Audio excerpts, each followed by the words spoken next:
तो साथियों, नमस्कार। स्वागत है आप सबका। आशा करते हैं कि आप सब बहुत अच्छे होंगे। चलिए शुरू करते हैं आज की क्लास। कल है रविवार, संडे है। तो प्रयास ये करूंगा कि मॉर्निंग में 10 या 11 बजे से 11 बजे के करीब में आपको मैं एक मॉडल पेपर करवा दूँ, मैराथन टाइप का। 2 से 3 घंटे लगेगा। पहला मॉडल पेपर सॉल्व करा दूँ, जो कि परीक्षा के पैटर्न पर आधारित।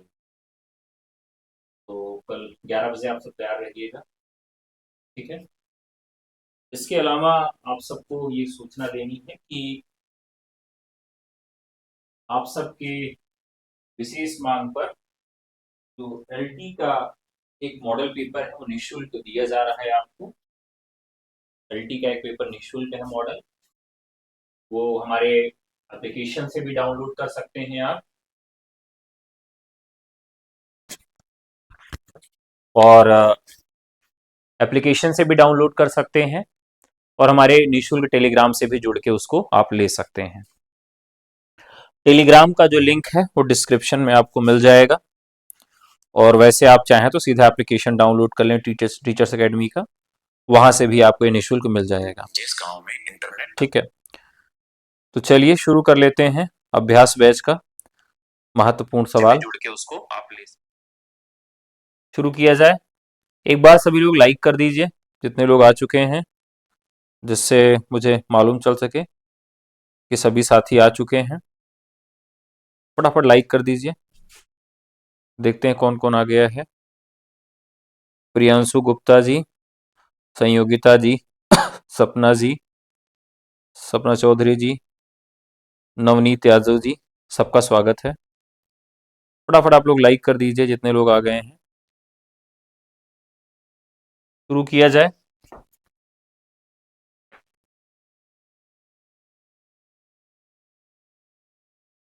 एलटी का पेपर कैसे मिलेगा? हमारे निःशुल्क टेलीग्राम से भी अगर जुड़ जाते हैं आप, तो वहां पर भी मैंने शेयर कर दिया है एलटी का पेपर, मॉडल पेपर 1। वो निःशुल्क है आप लोगों के लिए, वहां से भी आप चाहें तो उसको ले सकते हैं, ठीक है। उसका कोई चार्ज नहीं है, निःशुल्क है। वो हमारे एप्लीकेशन पे भी है और फ्री टेलीग्राम ग्रुप पर भी है, दोनों जगह है। तो जहां से आपको सुगम पड़े वहां से आप इसको डाउनलोड कर सकते हैं। तो चलिए शुरू कर लेते हैं।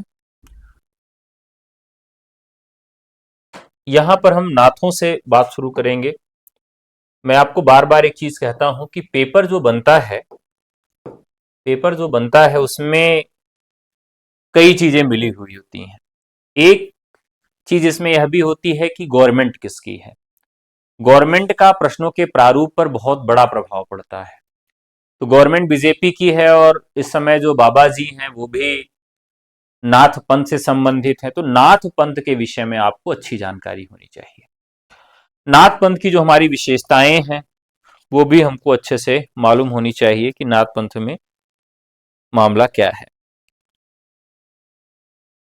अब यहां पर नाथ पंथ में मुख्य तौर पर, जैसे हमने सिद्ध साहित्य में देखा था, सिद्ध साहित्य में हमने क्या देखा था कि सिद्धों के यहां शिव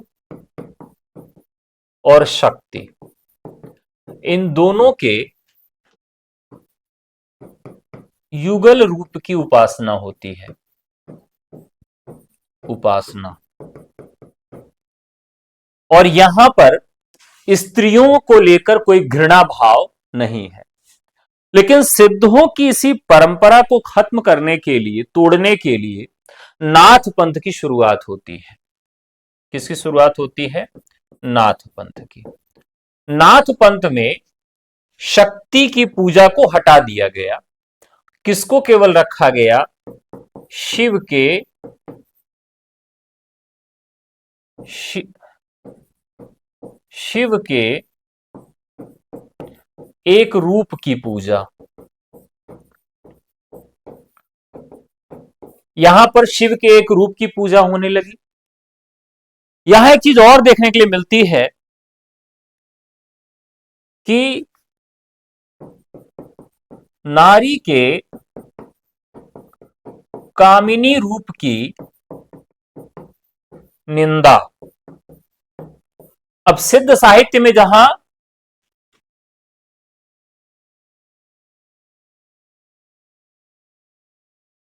जितना भी टेलीग्राम ग्रुप है हिंदी का, सब में भेज दिया है।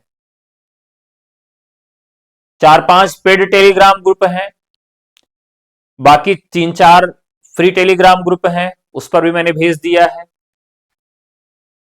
और इसके बावजूद अगर आपको नहीं मिला है तो मैं अभी एक टेलीग्राम आपको और शेयर कर देता हूं इसी क्लास में ही। यहां से भी अगर आप जुड़ जाएंगे तो भी आपका पेपर यहां पर मिल जाएगा। ठीक है, इसी क्लास में भी आपको मैं लिंक दे दूंगा कमेंट बॉक्स में। तो नागपंथ शिव के एक रूप की पूजा करता है, नारी के कामनी रूप की निंदा करता है, और यही जो रूप है वह हमें संत काव्य में देखने के लिए मिलता है, खास करके कबीर के यहां। तो नाथ पंथ से कबीर ने क्या ग्रहण किया यह भी हमें मालूम होना चाहिए। यहां पर एक चीज और देखने के लिए मिली कि जो गृहस्थ धर्म है, गृहस्थ धर्म का अनादर इन्होंने किया है। इसी वजह से कबीर दास के यहां देखने के लिए मिलता है कि जो घर जा रे अपना वो चले हमारे साथ। ठीक है, तो यह चीज देखने के लिए हमें मिलती है। अब जो सवाल है, सवाल का सही जवाब देखते हैं क्या है कि जलंधर के शिष्य मच्छंदर नाथ, तो मच्छंदर के प्रसिद्ध शिष्य कौन थे? देखिए, अपने गुरुजी को इस सिद्ध साहित्य की परंपरा से निकालने के लिए ही यह काम किया गया था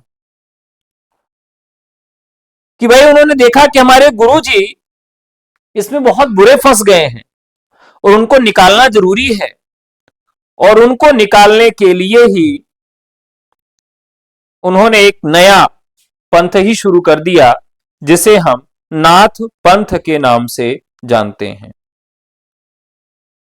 किस नाम से जानते हैं? नाथ पंथ के नाम से जानते हैं। क्लियर हो गया? टेलीग्राम भी मिल नहीं पा रहा है, मैं बाद में खोज के आपको देता हूं। तो इसमें जो है गोरखनाथ है, जो जलंधर के शिष्य मच्छंदर और मच्छंदर के शिष्य गोरखनाथ हो जाते हैं। 84 सिद्ध प्रसिद्ध हैं, तो नाथों की संख्या कितनी बताई जाती है? नाथों की संख्या कितनी बताई जाती है? तो नाथों की संख्या कितनी है साथियों? 9 है। अब इन जो नाथ हैं ये क्या क्या काम करते हैं? एक तो इन्होंने मनोविकारों की निंदा की,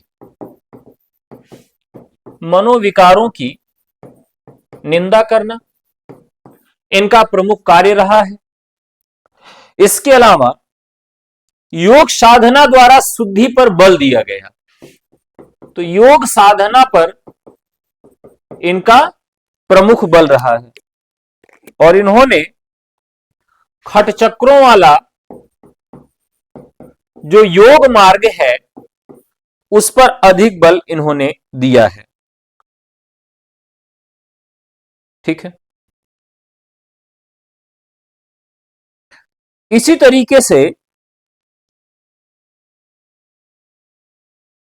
अब इनमें थोड़ा सा आपको और चीजें बताएं। जैसे हमको एक मिलते हैं मत्स्येंद्रनाथ, तो मत्स्येंद्रनाथ जो है वो पहले सिद्ध भी थे, सिद्ध थे। अब इनके 2 पुत्र हुए, पारसनाथ और नेमिनाथ। कौन हुए? पारसनाथ और नेमिनाथ। पिताजी पहले सिद्ध थे, बाद में नाथ हुए, और उनके दोनों बच्चे जो हैं वह जैन तीर्थंकर हो गए। क्या हो गए? जैन तीर्थांकर हो गए। यानी मतलब कैसा है कि आप जिस प्रोफेशन में आप जहां हैं, बच्चे आपके वहां नहीं रहना चाहते हैं। और ये बात आज नहीं, बहुत पहले से लागू है। मत्स्येंद्र नाथ सिद्ध थे, बाद में नाथ हुए, दो पुत्र हुए, पारसनाथ और नेमिनाथ, और इन दोनों का नाम हम जैन तीर्थांकनों में भी देखते हैं।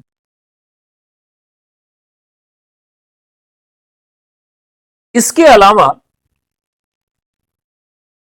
चतुर्थ बोधिसत्व अवलोकितेश्वर, चतुर्थ बोधिसत्व के नाम से भी इनको जाना जाता है, मत्स्येंद्र नाथ को। और ये नेपाल में इनकी पूजा की जाती है। कहां पर? तो चतुर्थ बोधिसत्व के नाम से नेपाल में इनकी पूजा भी की जाती है। ये याद रखने वाले हैं। इसी तरीके से एक सवाल और पूछा जाएगा गोरखनाथ पर। गोरखनाथ का समय कमेंट करके बताइए आप सब। तब तक मैं कॉफी पी लूं थोड़ा सा। कॉफी बहुत अच्छी बनी है, अगर आप सबको पीना हो तो पी सकते हैं। बताइए गोरखनाथ का समय क्या है? बहुत ही महत्वपूर्ण सवाल है।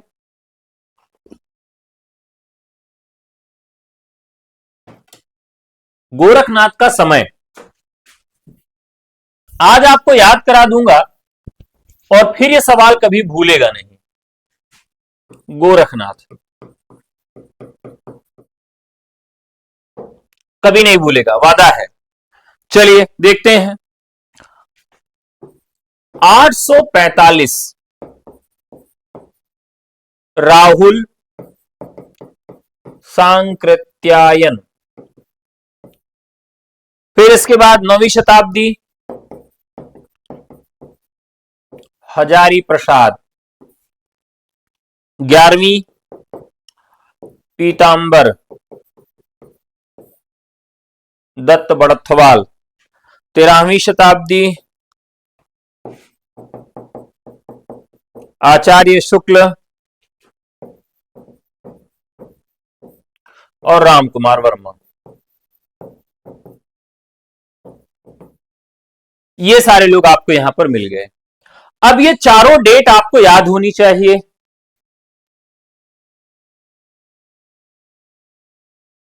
ये डेट आपको याद होनी चाहिए। कैसे याद करें?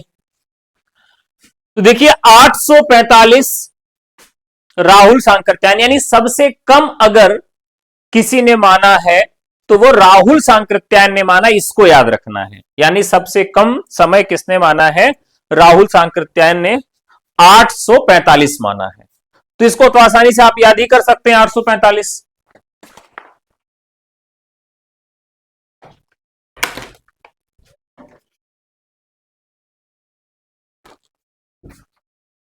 अब 845 राहुल सांकृत्यायन, ठीक है। इसके बाद हजारी लिखा हुआ है, हजार। हजारी को क्या कहते हैं? हजार कहते हैं। तो हजार में एक कम, यहां याद रखना है कि इनका नाम हजार है, हजारी है, लेकिन इनके पास 1000 नहीं है, इनके पास एक कम रहता है हमेशा। 1000 था, गोरखनाथ के पास गए और 100 रुपया गोरखनाथ को उन्होंने चढ़ा दिया, कितना बचा? 900। हजारी प्रसाद द्विवेदी जिनके पास 1000 था, गए 100 चढ़ा दिया गोरखनाथ, तो कितना बचा? 9 बचा। पीतांबर दत्त बड़थवाल। अब मान लीजिए किसी ब्राह्मण को या किसी पंडित को या किसी भिक्षु, किसी को भी कोई वस्तु अगर दान में दी जाए, तो एक पीतांबर, मान लीजिए उसको कोई पीला वस्त्र दान में दिया जाए, तो उस पीतांबर के साथ कितना रुपया दिया जाएगा? 11 रुपए, ठीक है। कम से कम कितना रुपया दिया जाएगा? 11 रुपए। तो पीतांबर दत्त बड़थवाल, पीतांबर के साथ कितना रुपया दिया गया? 11 रुपए, ठीक है। अब आते हैं आचार्य शुक्ल और राम कुमार वर्मा। रामचंद्र शुक्ल और राम कुमार वर्मा। अब देखिए अगर किसी की 13वीं होती है तो क्या करते हैं हम, राम राम जपते हैं। आचार्य शुक्ल, आचार्य रामचंद्र शुक्ल यहां भी राम आ रहे हैं, आचार्य राम कुमार वर्मा यहां भी राम आ रहे हैं। तो हम किसी की 13वीं में क्या करते हैं, राम राम जपते हैं। तो इस तरीके से भी हमें याद रहेगा। नाथों की संख्या कितनी बताई गई है, 9 बताई गई है। नाथों से आगे जब हम बढ़ते हैं, भक्ति काल तक पहुंचते हैं, तो वहां यह परंपरा आगे बढ़ती है और आलवार और नैनार ये 2 लोग और आ जाते हैं। आप सबको बताना है कि नैनारों की संख्या कितनी है, नैनारों की संख्या कितनी है, ये आपको कमेंट करके बताना है। लाइक बढ़ाइए फटाफट, लाइक 50 करो यार, लाइक 50 करिए आप लोग मिलके। अगला सवाल, लोकाचार में प्रचलित सिद्धों की वाममार्गी साधना से भिन्न नाथों ने किस पर बल दिया। वामाचार, वामाचार करते थे कौन, सिद्ध। अब सिद्धों ने वाममार्गी साधना को खूब बढ़ा चढ़ा दिया, देश में इनका वर्चस्व हो गया और सारी जनता के अंदर बड़ा रूखापन भर गया, यानी निर्गुण बढ़ता चला गया और सगुण समाप्त होता चला गया। तो वाममार्गी साधना से भिन्न नाथों ने किस पर बल दिया, हिंसा की आवश्यकता, आचरण की पवित्रता, भोग की प्रधानता, मूर्ति पूजा की स्थापना। बहुत बढ़िया सवाल है। मैं बार बार बता रहा हूं कि नाथों को अच्छे से समझ लेना पड़ेगा।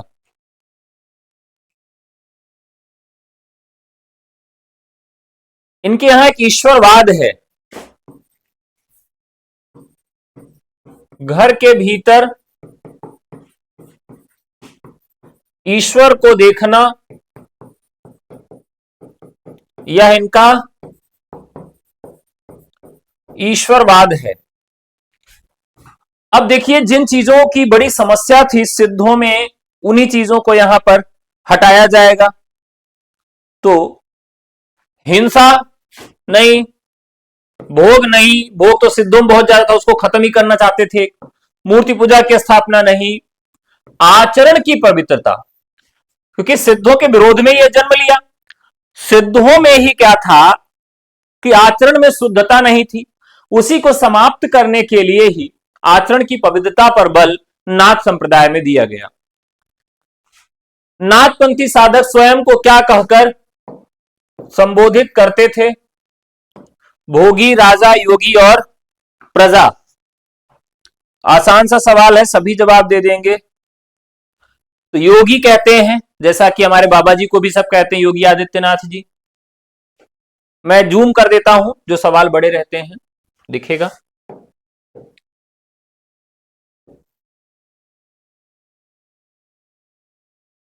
बोल भी देता हूं, अपने प्रसिद्ध जोगिड़ा गंगा के नहाय काहो को नर तरीगे मछरी न तरी जाको पानी में घर। पंक्ति में नाथ कवि का लक्ष्य क्या है। तो कहते हैं कि भाई, अगर गंगा जी से, गंगा में स्नान करने से सभी शुद्ध हो जाएं, फिर वो मछली जो हमेशा उसी में रहती है वो शुद्ध क्यों नहीं हुई। यानी उन्होंने बताया कि जो बाह्य आडंबर है, बाह्याचार है, इनसे कुछ होने वाला नहीं है। तो बाह्याचारों का जो खंडन है वह यहां देखने के लिए मिलता है। नाथों द्वारा पूर्वी हिंदी, खड़ी बोली, ब्रज राजस्थानी और पंजाबी से विकसित संपर्क भाषा को आचार्य शुक्ल ने क्या नाम दिया। कुल मिलाकर शुक्ल जी ने नाथों की भाषा को क्या कहा। एक सवाल भी पूछा जाता है कि साधुकड़ी भाषा का तात्पर्य क्या है।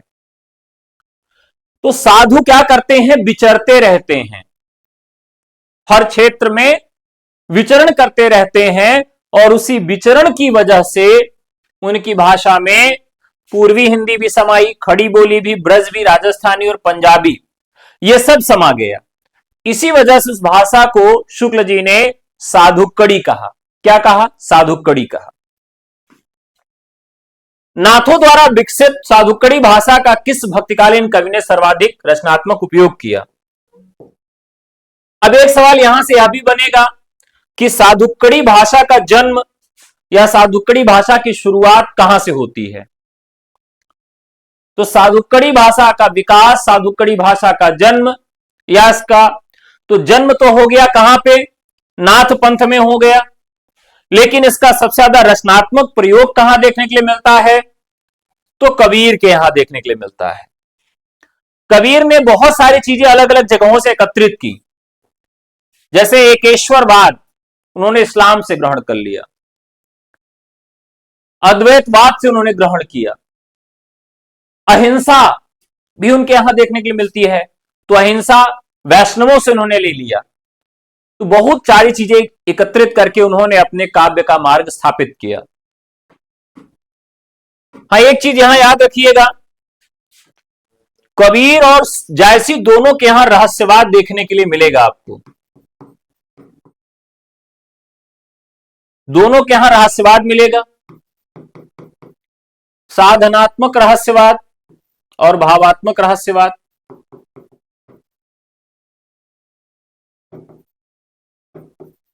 यह आपको रहस्यवाद भी मालूम होना चाहिए कि किस प्रकार का रहस्यवाद है।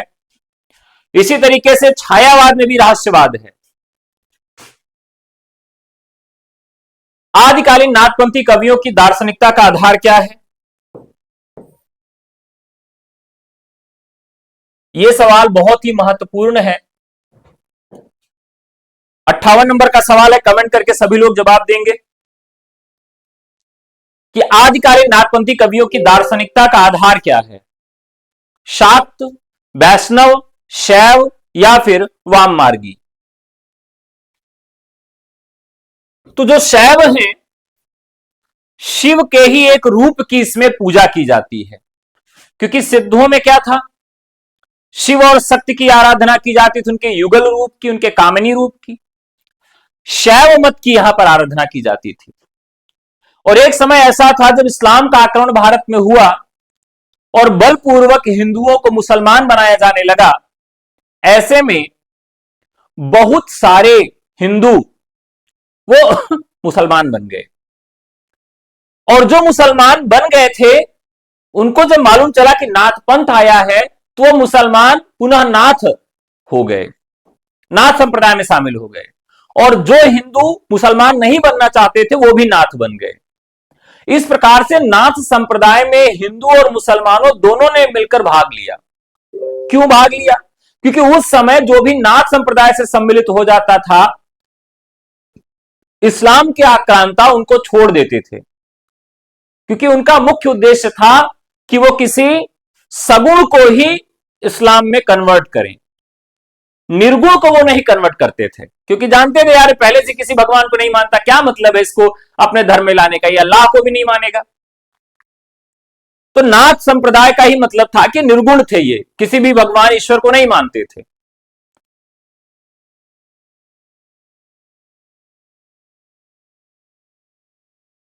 सर जी ऊपर की लाइन कट गई, नहीं पूरा है। आधार क्या है, क्या लिखा है? तो क्या था? शैव मत। व्यवहारिक धरातल में नाथपंथियों में से किसको अपनाया?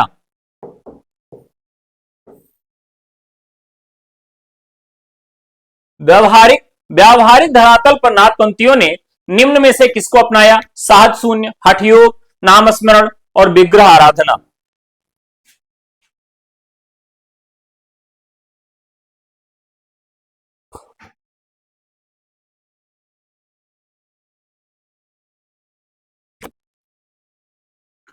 किसको अपनाया?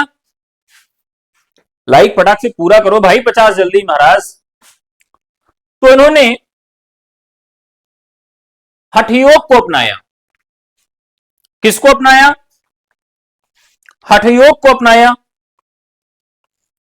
और हठयोग का मतलब क्या है? तो यहां पर हम लिखे ह, यहां पर ठ, यहां सूर्य, यहां चंद्र, यहां तक तो आप सब जानते हैं। लेकिन यह किसी नाड़ी का प्रतीक है।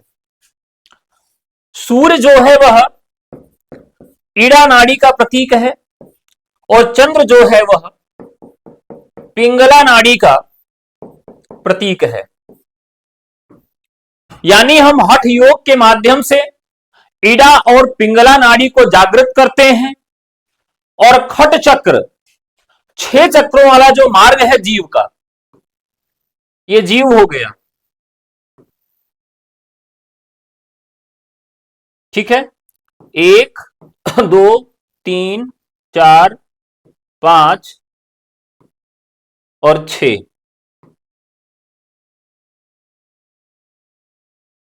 ये 6 चक्र हो गए। खट चक्रों वाला मार्ग उन्होंने चलाया। तो ये ईड़ा और पिंगला नाड़ियों को जागृत करने के बाद वो यहां पहुंचते हैं और जब ये शून्य की अवस्था में पहुंचते हैं, इसके लिए कई शब्दावलियों का भी प्रयोग किया गया है कबीर के यहां खास करके। जैसे आपसे पूछा भी जा सकता है कि कबीर दास ने औंधा कुआं, औंधा कुआं शब्द का बार बार प्रयोग किया है। तो औंधा कुआं का मतलब क्या है? तो औंधा कुआं का मतलब यही जो शून्य है, ब्रह्मरंध्र है।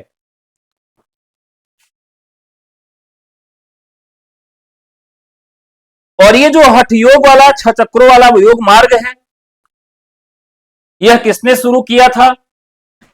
तो यह साथियों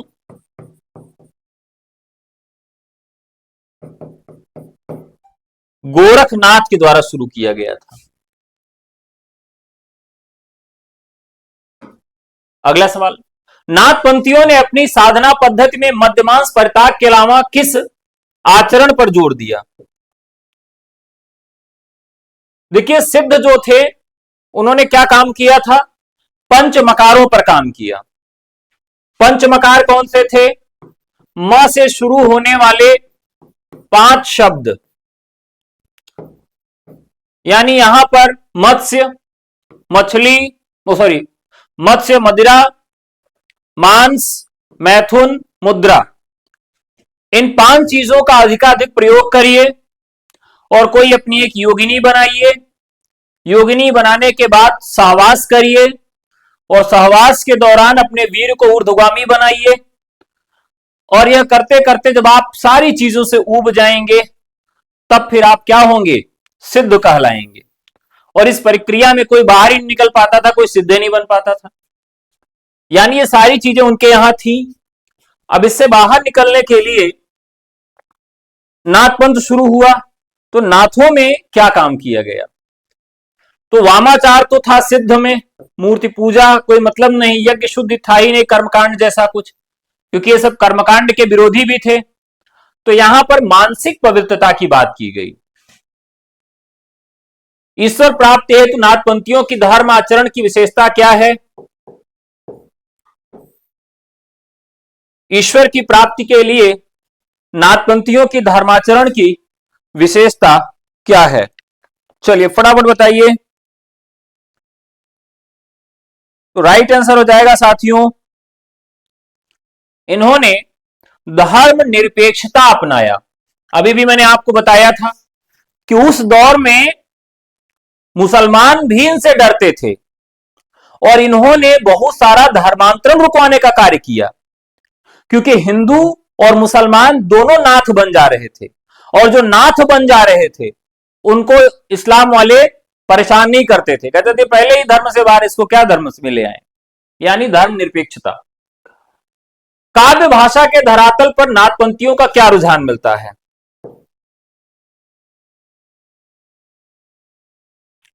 काव्य भाषा के धरातल पर नाथपंथियों का क्या रुझान मिलता है?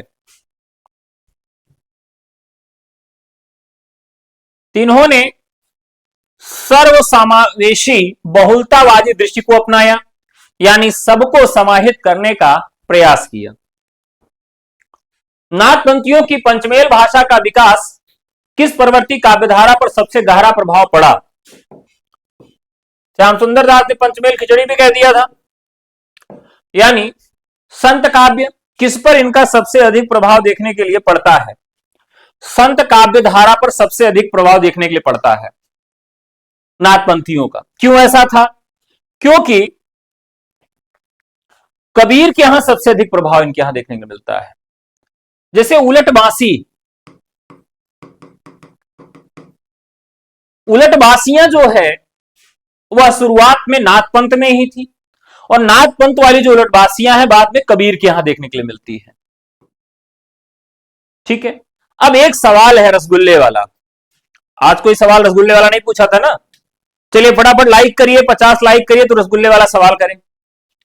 रसगुल्ले वाला जो सवाल है वो देख लेते हैं कि उलट बांसियां जो है उसमें कौन सी शब्द शक्ति होती है?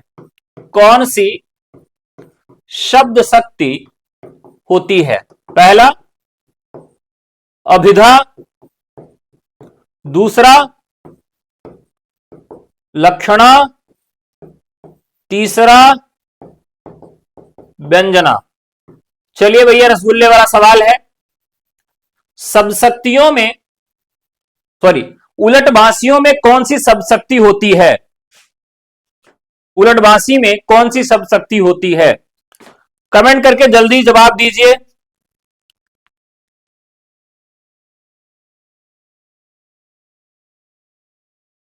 गलत नहीं होना चाहिए। कई बार मैंने आप सबको बताया है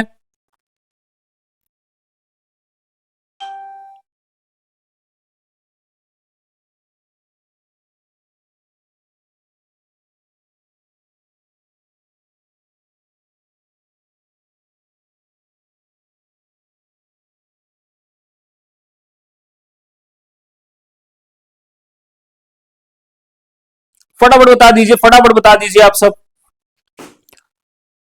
उलट बांसियां, दक्षता, व्यंजना।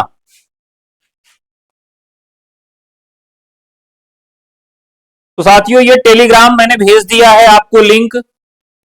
जो साथी अभी नहीं जुड़े हैं फटाफट जुड़ जाएं। कमेंट बॉक्स में लिंक मैंने डाल दिया है और इसी लिंक पर आप सबको पहला पेपर मिल जाएगा एलटी ग्रेड का मॉडल पेपर फर्स्ट, जिसमें 120 सवाल हिंदी के हैं और 30 सवाल जीएस के हैं। ये मैंने आपको तुरंत ही कमेंट बॉक्स में पेस्ट कर दिया है टीचर्स एकेडमी के आईडी से, तो आप लोग फटाफट वहां जुड़ जाएं और मैं वहां पर आपको ये नोट्स जो है वह ये जो आपका पेपर है वो तुरंत प्रोवाइड करवा देता हूं। फिर से अभी तुरंत शेयर कर रहा हूं मैं पेपर। जो साथी तुरंत लेना चाहें वो जाके वहां से ले सकते हैं। ये देखिए मैंने शेयर भी कर दिया है, एलटी हिंदी ऑफिशियल पेपर 2025। अभी मैंने तुरंत शेयर भी कर दिया इसी टेलीग्राम पर। जो लोग भी हैं फटाफट उस टेलीग्राम से जुड़ जाएं, लिंक मैंने आपको कमेंट बॉक्स में पेस्ट कर दिया है और अभी तुरंत ही मैंने उसमें आपको पेपर भी भेज दिया है। ठीक है, चलिए अब बात करते हैं उलट बांसियों में कौन सी शब्द शक्ति होती है। उलट बांसी में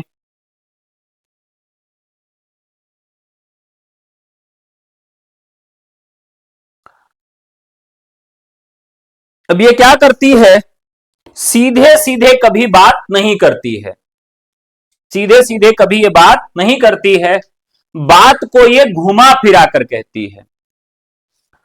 अगर मैं कहूं तुम्हें मुझसे मोहब्बत है या मुझे तुमसे मोहब्बत है, मेरी जाए ही चाहत है, तुम क्या कहोगी इस बात को अगर तुम घुमा फिरा के कहते तो अच्छा होता। ये गाना है ना? तो ये जो है समझना है कि इसमें बात को सीधे सीधे नहीं कहा जाता है, बात को बहुत घुमा फिरा के कहा जाता है व्यंजना में। जब हम लक्षणा शब्द शक्ति की बात करते हैं तो इसमें दो गुण हैं। क्या गुण है? एक तो ये कहता है कि प्रयोजन, कहता भैया प्रयोजन क्या है, ठीक है, और दूसरा कहता भैया रूढ़ क्या है। एक यहां पर रूढ़ि होता है और एक यहां पर प्रयोजन होता है। ये दो सब शक्तियां लक्षणा में काम करती हैं प्रमुख रूप से। जैसे मैंने कहा कि राजस्थान वीर है, राजस्थान वीर है और मोहन गधा है। राजस्थान वीर है परंतु मोहन गधा है। तो हमने ये कहा कि राजस्थान वीर है, तो यह क्या है, रूढ़ है या प्रयोजन? कुछ याद है कि सब भूल गए? चलिए, तो अगला सवाल, नाथपंथियों की काव्य संवेदनाओं का विकास किस काव्य में दिखता है? बहुत आसान सा है, संत काव्य में दिखता है, कबीर के यहां सबसे ज्यादा। नाथपंथियों का नकारात्मक पक्ष क्या है? गृहस्थ जीवन की उपेक्षा, यह सबसे नकारात्मक पक्ष है। स्त्री भोग की प्रधानता तो है ही नहीं इनके यहां, राज सत्ता का गुणगान है ही नहीं, सांप्रदायिक दृष्टिकोण है ही नहीं। बस एक ही समस्या इनके यहां है कि गृहस्थ जीवन की उपेक्षा इनके यहां देखने के लिए मिलती है।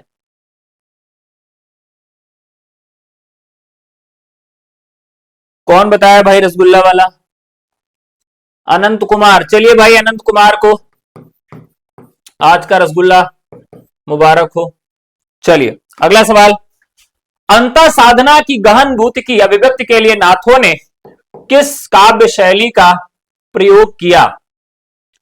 अब जैसे सिद्धों के यहां अंत साधनात्मक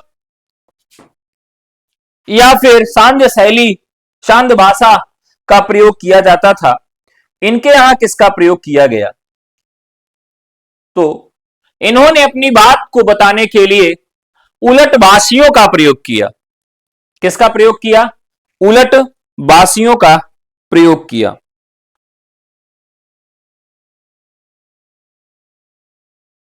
ठीक है,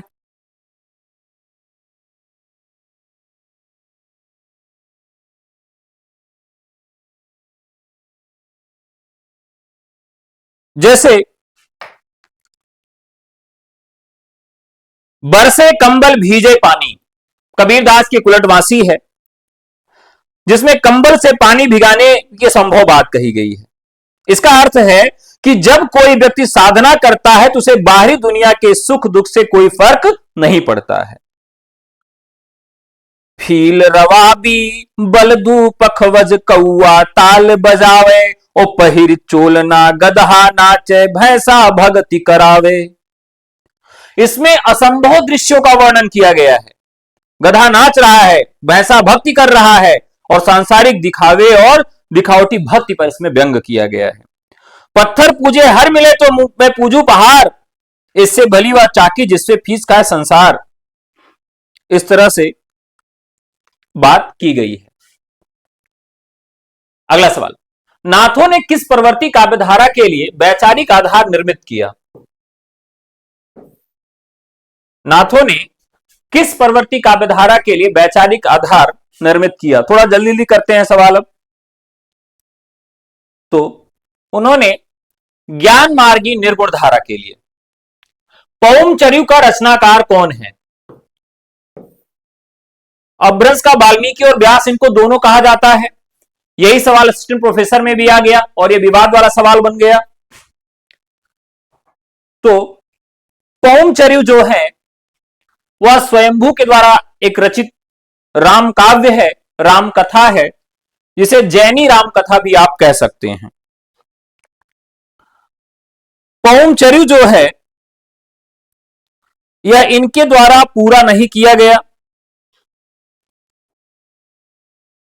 जैन संदर्भ में इसे पद्म शब्द का प्रयोग भी किया गया है। 5 कांड और 83 संधियां हैं। 5 कांड और 83 संधियां जो है पौमचर्यु में मिलती हैं। ठीक है,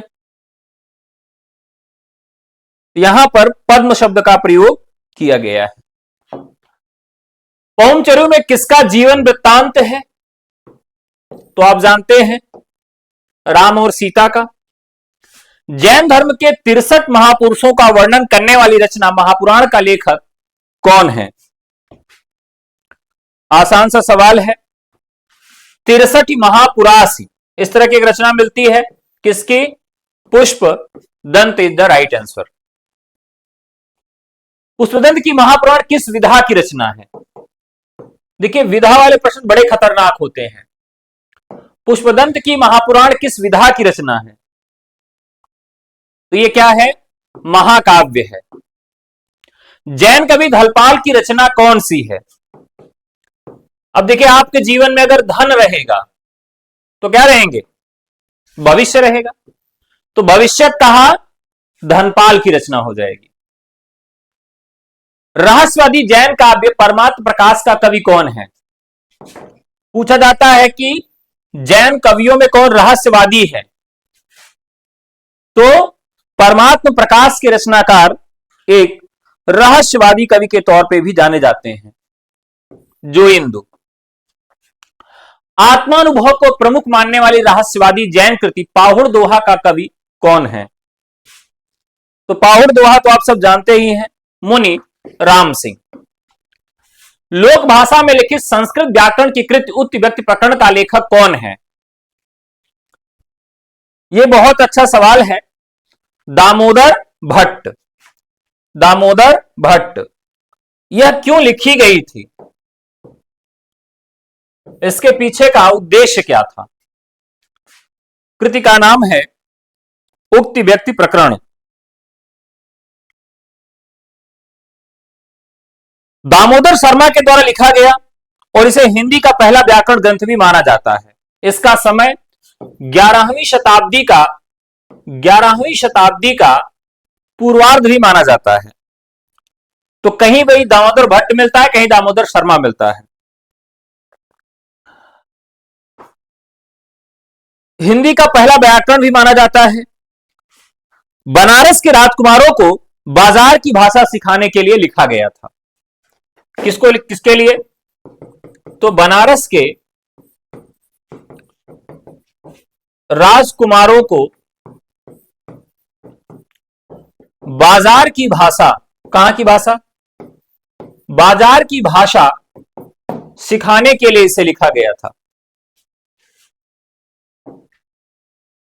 दामोदर भट्ट की उक्ति व्यक्ति प्रकरण 12वीं शताब्दी किस विधा की रचना है? तो अभी हम लोगों ने देखा था दामोदर भट्ट की रचना गद्य की है। अगला सवाल, मैथिल संस्कृत और भाषा की विशेषताओं समझाने वाली, इसमें यह भी याद रखना है कि किस किस भाषा का प्रयोग मिलता है इसमें। तो मैथिल संस्कृत और भाषा की विशेषताओं को समझाने वाली वर्ण रत्नाकर किसकी कृति है? जिसमें ये सारी भाषाएं भी देखने के लिए मिलती हैं। ज्योतिरीश्वर ठाकुर। 14वीं शताब्दी की कीर्ति पताका और कीर्तिलता के लेखक कौन है? तो शुक्ल जी ने हम भी की करदा 4 रचनाओं को इसमें रखा था, जिनको उन्होंने देश भाषा काव्य कहा था ना। विद्यापति की रचनाएं हैं 14वीं शताब्दी की। जयदेव की श्रृंगारिकता और कालिदास की स्वच्छंदता का स्पष्ट प्रभाव किस पर पड़ता है? मस्त सवाल है। जयदेव की श्रृंगारिकता और कालिदास की स्वच्छंदता का प्रभाव किस पर पड़ता है? अब आप जानते हैं कि जयदेव एक कृष्ण भक्त कवि है और बहुत दिनों तक यह निर्णय नहीं हो पाया कि वो बंगाली हैं या बिहारी हैं, लेकिन नवीन प्रमाणों के आधार पर उन्हें हम बिहार राज्य से संबंधित मानते हैं। तो उनका प्रभाव किस पर पड़ा? विद्यापति पर पड़ा। जन प्रचलित पद्म पहेलियां तथा मुकरियों का प्रभाव करने वाले आदि कवि कौन है? अमीर खुसरो। फारसी उर्दू बज्र खली बोड़ी की संश्लिष्ट भाषागत विशेषताओं से संपन्न रचनाएं किसकी हैं? अमीर खुसरो। आदिकाल में अरबी लिपि में रचना करने वाले दक्षिण के कवियों में बंदे नवाज, चक्कीनामा और शाह शीरजाजी, खुशनामा तथा सबरस की रचनाओं को किसने किया है? अब अगर इसमें इन सारी रचनाओं की बात किया जाए, ये काफी महत्वपूर्ण सवाल है। तो ये सब दक्षिणी उर्दू की रचनाएं हैं, उर्दू की भी नहीं है, दक्षिणी उर्दू की हैं। आदिकाल में अरबी लिपि में रचना करने वाले दक्षिण के कवियों बंदे नेवाज, चक्कीनामा, सांसीराजी, खुशनामा तथा सबरस मुल्ला वजही की जो रचना है, ये सब दक्षिणी उर्दू से संबंधित रचनाएं हैं।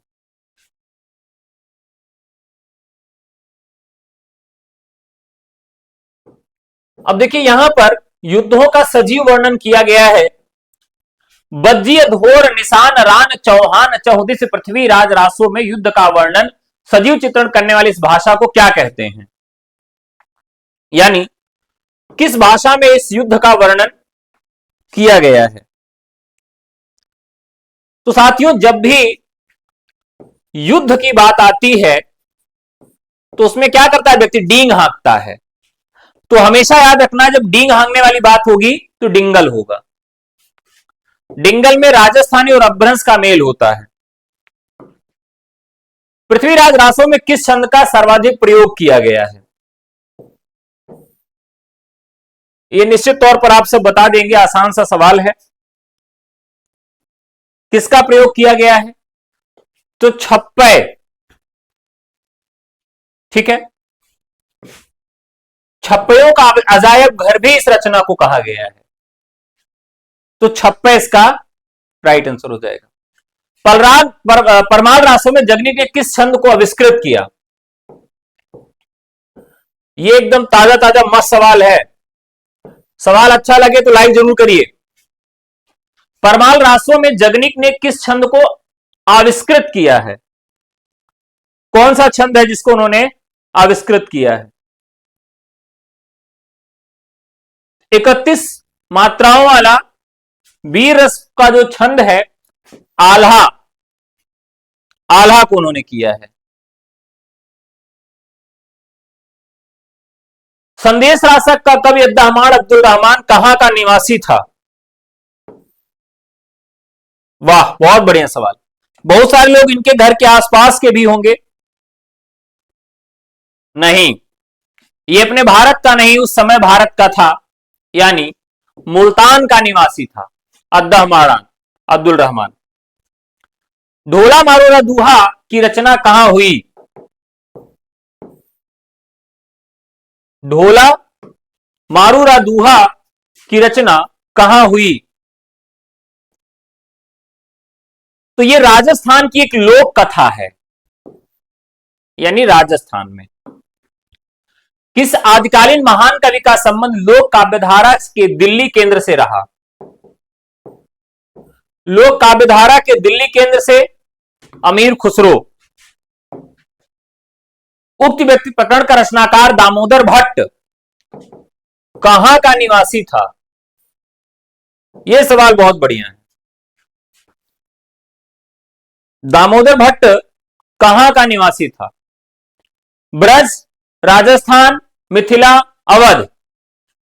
गलत नहीं होना चाहिए, नकिया तोड़ देंगे। गलत न कियो राजा।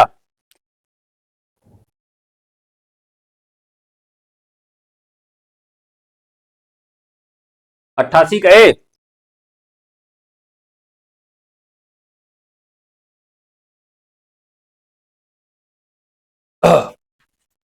नवासी का सी, कहां का निवासी था? अवध का। इसीलिए तो उसने बनारस के राजकुमारों के लिए लिखा था। विद्यापति कहां के रहने वाले थे? मिथिला। संस्कृत प्राकृत की दूत काव्य परंपरा का प्रसिद्ध अपभ्रंश दूत काव्य कौन सा है? वाह, बहुत बढ़िया सवाल है ये, बताइए। अब इसके नाम में ही दूत जुड़ा होगा, कोई दिक्कत नहीं। संदेश देने वाले क्या कहा जाता है? दूत कहा जाता है, यानी संदेश रासक। नृत्य, गीत, अभिनय और संस्कृत उपस्थिति निम्न में से किस साहित्य के रूप में दिखती है? संस्कृत साहित्य के रूप में नृत्य, गीत, अभिनय, ये सारी चीजें आपको कहां देखने के लिए मिलती है? तो इसमें देखिए एक ऑप्शन अगर और बढ़ा दें, रासो, रासो, नाच, काव्यशास्त्री ग्रंथ, पुराण, रास साहित्य। तो जो रास साहित्य था, जिसे जैन साहित्य या फागु काव्य भी कहते हैं, और जो आदिकाल का सबसे प्रामाणिक ऐतिहासिक दस्तावेज माना जाता है, जिसमें तीर्थंकरों की जीवनी और वृत्त सम्मिलित हैं, रास साहित्य इसका सही उत्तर होगा। जैन कवि शालिभद्र सूर्य का आख्यान गायन किस विशेषताओं से युक्त काव्य है? भारतेश्वर बाहुबली रास। नारी जीवन का करुणार्ध चित्रण किस जैन रास साहित्य में मिलता है? नारी जीवन का सबसे करुण रूप किस जैन साहित्य में मिलता है? अब ध्यान रखिएगा, इसमें स्त्री के नाम पर ही रचना लिखी गई है। क्या नाम है? चंदन बाला। तो आशवकृत रचना चंदन बाला रास, इसमें नारी जीवन का बहुत ही दुखद चित्रण देखने के लिए मिलता है। चरचरी काव्य का रूप उत्कृष्ट उदाहरण कौन सा है? चरचरी, चरचरी काव्य रूप का उत्कृष्ट उदाहरण कौन सा है? तो यहां पर रचना है उपदेश रसायन रास। उपदेश रसायन रास।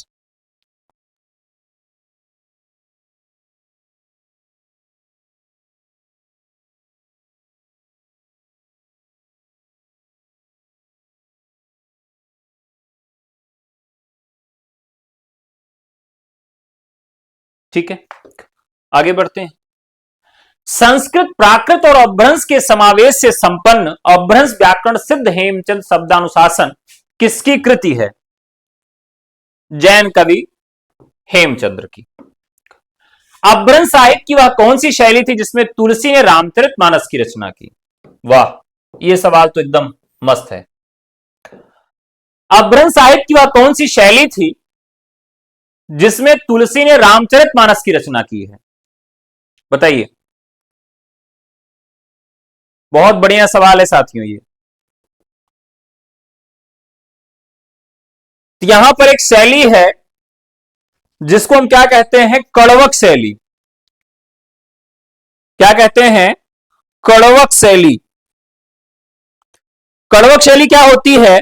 5 या 7 चौपाइयों के बाद एक दोहा होता है। 5 या 7 चौपाई के बाद एक दोहा जहां पर होता है, उसे हम क्या कहते हैं?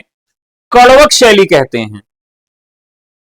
ठीक है, सूफी कवियों ने भी इसका प्रयोग किया है, पद्मावत ने भी इसका प्रयोग देखने के लिए मिला है।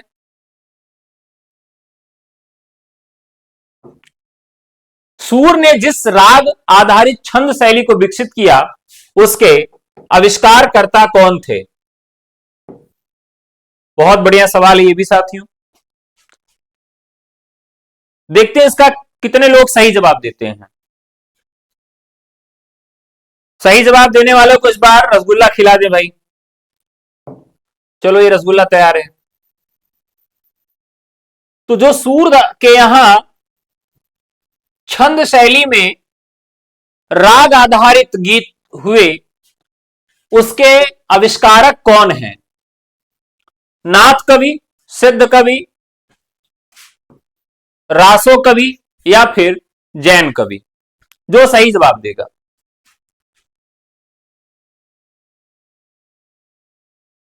फटाफट बताइए। 98 का बी।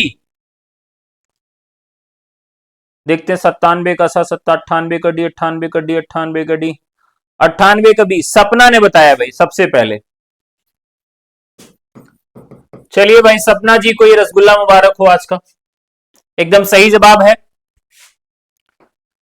सिद्ध कवियों के यहां जो चर्या पद इत्यादि थे, या उन्होंने गीतिकाएं लिखी, या उन्होंने जो गीत लिखे थे, वो छंद शैली पर आधारित थे, राग पर आधारित थे। तो राग आधारित छंद शैली के विकसित किया सिद्ध कवियों ने, और जिसका प्रभाव सूरदास के यहां देखने के लिए हमको मिलता है।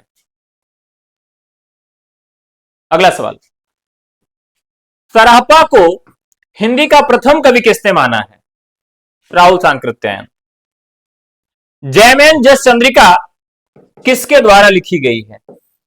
और यह है आज का अंतिम सवाल। साथियों, यदि अभ्यास बैच से जुड़ना चाहते हैं एलटी के, जिसमें chapter wise practice, revision, 10 model paper, इसके अलावा रिकॉर्डेड क्लास और नोट्स भी प्रोवाइड कराया जाएगा। कैसे जुड़ेंगे? 9628 9592 37 पर व्हाट्सएप करेंगे। इसके अलावा DSSB TGT हिंदी का बैच आपको मिल जाएगा, UGC हिंदी का बैच मिल जाएगा, गवर्नमेंट डिग्री कॉलेज GDC का भी नया बैच आपको मिल जाएगा। कैसे जुड़ेंगे? व्हाट्सएप करके। नंबर क्या है? 9628 9592 37। तो जयमेन जस चंद्रिका किसकी कृति है? तो मधुकर कवि की। आज के सवाल कैसे लगे? मजा आया कि नहीं आया? कमेंट बॉक्स में जरूर बताइएगा। फिर आप लोगों से मुलाकात होगी कल, संभवतः कल 11 बजे से, मॉर्निंग में 11 बजे से आप सबका एक मैराथन क्लासरूम है, जिसमें 150 क्वेश्चन आप सबको सॉल्व कराऊं। ठीक है, तो आज के लिए इतना ही। सर टेलीग्राम पर कैसे? तो चलिए, टेलीग्राम पे जुड़ने के लिए अभी मैं फिर से आप सबको लिंक भेज दे रहा हूं। बने रहिए यूट्यूब पर ही, मैं तुरंत लिंक आपको पेस्ट कर रहा हूं। इसी लिंक पर आप तुरंत क्या करें? जुड़ जाएं। और इसी लिंक पर मैंने पहला मॉडल पेपर आप सबके लिए भेज दिया है, और उसी मॉडल पेपर को ही सॉल्व कराया जाएगा। तो आप सब चाहें तो तुरंत जो है इस टेलीग्राम से जुड़ सकते हैं निःशुल्क, और 150 प्रश्न का मॉडल पेपर आप ले सकते हैं, जो according to syllabus, according to pattern और अकॉर्डिंग टू आयोग है। ठीक है, चलिए, तो बहुत बहुत धन्यवाद साथियों, मुलाकात होगी। धन्यवाद।